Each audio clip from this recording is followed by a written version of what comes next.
Assalamualaikum warahmatullahi wabarakatuh. Jumpa lagi bersama channel 10 menit bedah hukum. Rekan-rekan setanah air, Jaksa Pinangki Sirna Malasari sudah divonis 10 tahun penjara plus denda 600 juta. Hari Senin kemarin, vonisnya dijatuhkan.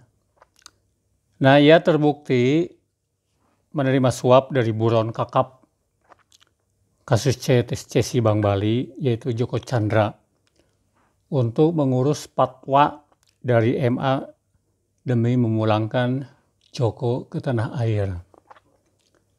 Ya, didakwa menerima suap sekitar 30 miliar lebih lah. Nah, ternyata rekan-rekan di persidangan ada jejak kingmaker. Jejak kingmaker ini terendus oleh hakim di pengadilan, yaitu terlacaknya melalui bukti percakapan WhatsApp antara Jaksa Pinangki dengan pengacara Joko Chandra, Anita Kolopaking.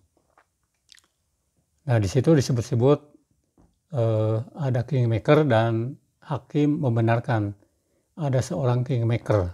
Kingmaker ini adalah orang yang kuat dan berpengaruh, baik itu apakah di Kejaksaan Agung ataupun di Mahkamah Agung. Nah, tampaknya dari percakapan ini mengarah kepada seorang sosok berpengaruh. Mungkin saja di Kejaksaan Agung atau mungkin juga di Mahkamah Agung. Siapa sosok tersebut? Sayangnya jejak tersebut hanya berhenti di barang bukti percakapan. Jadi tidak terungkap di persidangan siapa sosok kingmaker ini. Karena apa? Karena Jaksa Pinangki ini bungkam 1000 bahasa. Dia tidak mau ngomong, bahkan ngomongnya pun berbelit-belit di mata hakim. Sehingga hakim sepakat menjatuhkan vonis 10 tahun dan vonis ini lebih berat dari tuntutan jaksa yang hanya menuntut 4 tahun penjara. Jadi hakim menilai bahwa yang memberatkan dari keterangan Jaksa Pinangki ini diantaranya adalah keterangan yang berbelit-belit dan dia tidak memberikan contoh baik sebagai seorang penegak hukum. Tetapi yang penting, rekan-rekan, sebetulnya publik menginginkan siapa sosok kingmaker ini. Jadi sayang sekali kalau misalnya tidak terungkap di persidangan.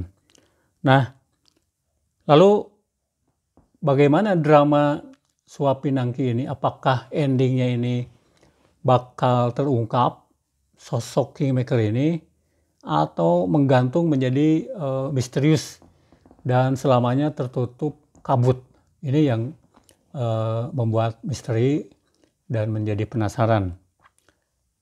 Rekan-rekan, kalau misalnya penegakan hukum di tanah air ini mau on the track, mau betul-betul kita mau menjadi negara hukum yang kuat, yang mempunyai integritas dan berwibawa baik di mata masyarakat maupun di mata internasional, maka sosok kingmaker ini harus terungkap. Apapun caranya, harus terungkap. Jadi para penegak hukum baik di kepolisian maupun di kejaksaan ataupun di pengadilan itu harus bertekad untuk mengungkap siapa sosok kingmaker ini.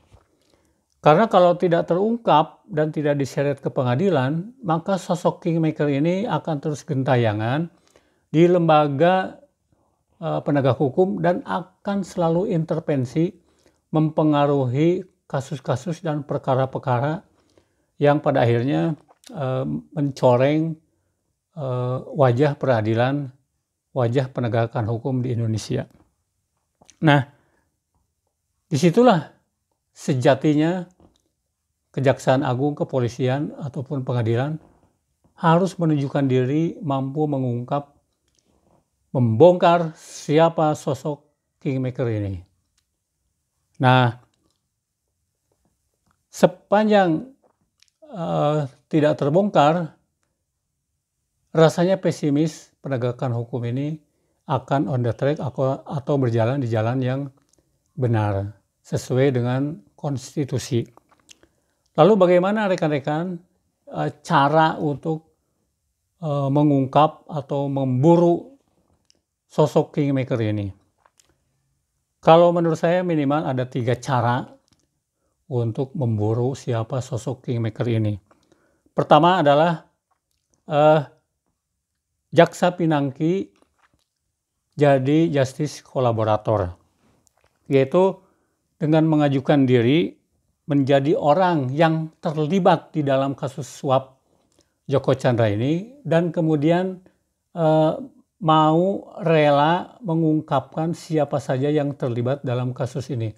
Terutama adalah orang-orang yang berpengaruh di lembaga penegakan hukum. Apakah itu di Kejaksaan Agung ataupun di Mahkamah Agung. Nah,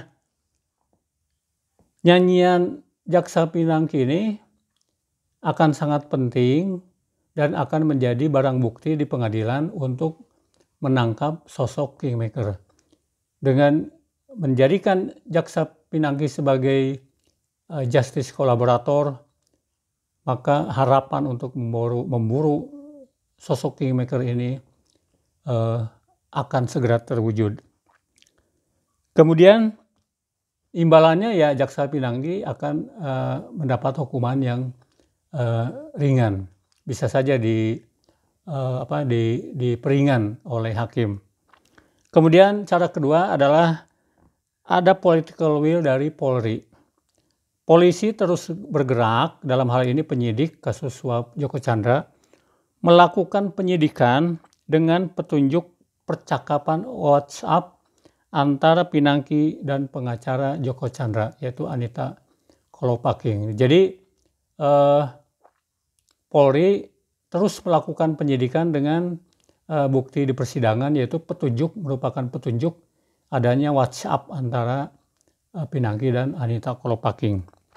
Kerja keras penyidik ini akan sangat membantu mengungkap siapa sih sebenarnya sosok kingmaker ini. Nah, saya sih sebetulnya menduga polisi sudah tahu, mungkin tinggal penyidik ini mendapatkan arahan dari Kapolri yang baru, yaitu Jenderal Listio Sigit, untuk terus mengungkap keberadaan sosok kingmaker ini. Jadi tergantung dari Pak Kapolri yang baru ini. Ini memang menjadi tugas beliau. Kemudian yang ketiga, kalau yang pertama dan kedua ini masih mentok, maka yang ketiga adalah dengan investigasi media. Jadi kita berharap cara ke-1 dan kedua ini bisa dilakukan. Tapi kalau 3 ya kita tinggal berharap pada media yang mempunyai independensi yang kuat dan kredibilitas yang kuat. Dan tentu punya keberanian. Pelacakan dan penggalian melalui investigasi mengenai keberadaan kingmaker ini sebetulnya bisa diungkap dengan cara investigasi para wartawan di media yang independen, yang punya keberanian. Nah, jadi investigasi media ini kita harus mencontoh kepada kasus Watergate di Amerika Serikat, yang pada saat itu media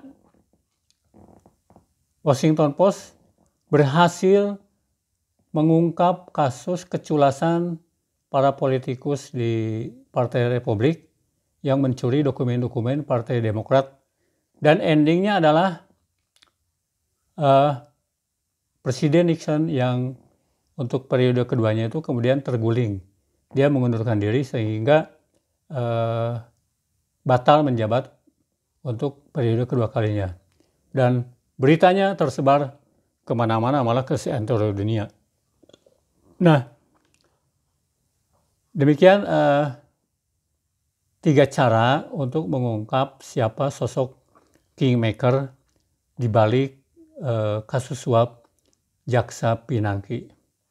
Mudah-mudahan penegakan hukum di Indonesia masih punya harapan dan penegak hukum baik di Polri, Kejaksaan Agung maupun di pengadilan berani mengungkap siapa sosok Kingmaker. Wassalamualaikum warahmatullahi wabarakatuh.